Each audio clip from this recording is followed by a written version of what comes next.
થાય અને આપણું પોતાનું ખરેખર કલ્યાણ થાય. એટલે બધા જય બોલો. બોલો સદગુરુ નિરાંત મહારાજની જય.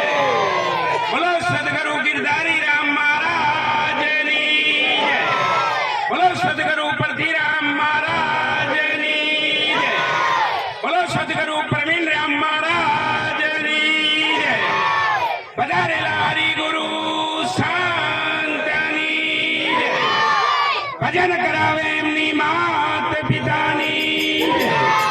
જગા ભોમ કી જય. બહુ સરસ, બહુ સરસ. નામ નગર નવખંડમાં નિરાત નિર્ગુણ દેશ અમર ફળ જાની પજે વર્ષે મેઘ હમેશ. મનના પ્રપંચ મૂકજો કરજો તત્વ વિચાર. રત્ન પદાર્થ જન્મ મળ્યો ના આવે વારંવાર. દીપકા જીવન તણો પૂજાતા નહીં લાગે વાર.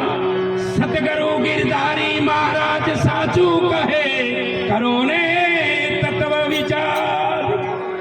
યતન વિસ્કી બેલરી गुरु अमृत की खान.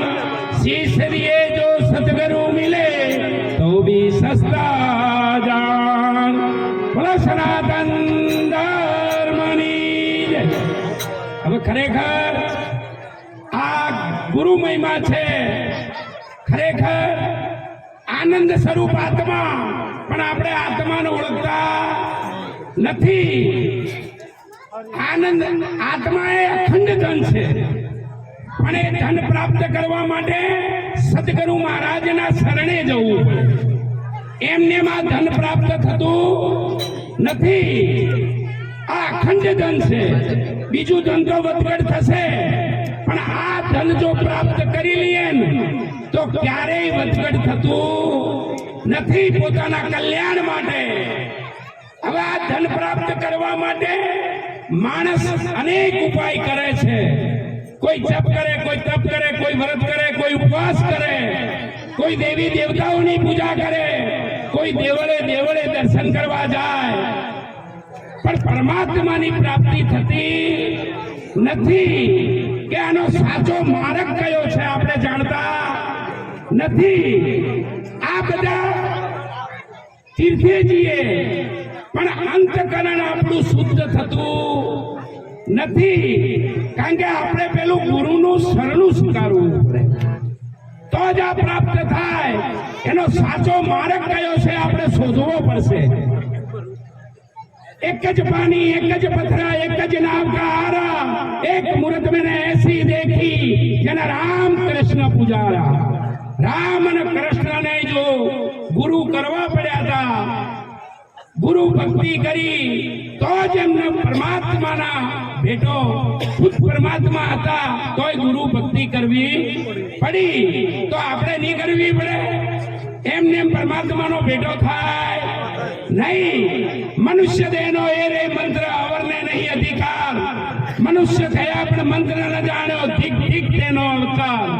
જીવતા પશુ જાણો રે ફોકટ ફેરો એનો ગણો રે. જો આપણે પરમાત્માનું ભજન નહીં કરીએ તો આ અવસર એળે ગયો કહેવાય સાહેબ.